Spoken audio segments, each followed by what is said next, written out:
Every year, thousands of people willingly put themselves in terrifying situations, watching horror movies alone, exploring haunted houses, or even playing with ghost hunting apps. But why? What are we really chasing when we chase fear? The truth is, your brain doesn't know the difference between real danger and a well-crafted illusion. So today, we're going to recreate that illusion together.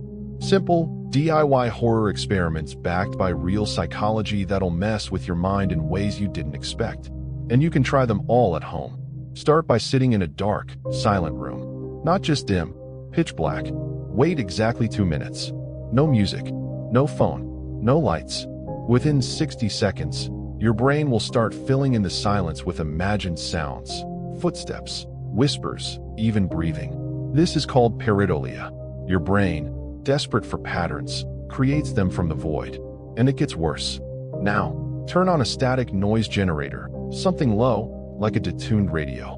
Let it play in the background for 3 minutes. Focus on the sound. Listen carefully. If you begin to hear voices, congratulations.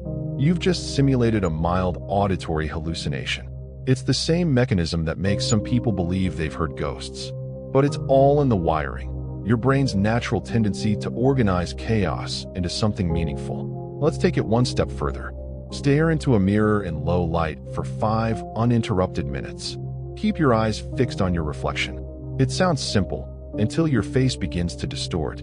This is the Troxler effect. When your brain gets bored of unchanging stimuli, it literally starts deleting what it sees. Features melt, eyes shift. It's terrifying and totally real. Now the big one, the Ganzfeld experiment. Cover your eyes with ping pong balls.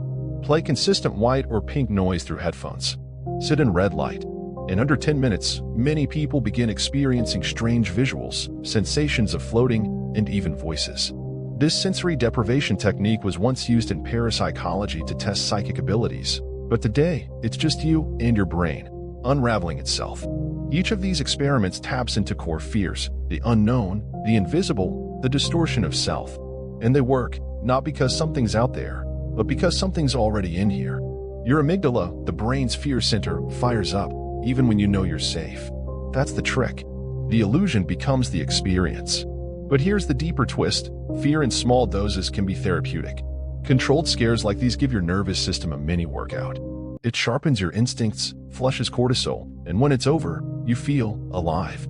It's why we keep coming back to horror again and again. So the next time you're scrolling late at night and your room feels a little too quiet, remember, you don't need a ghost to feel haunted.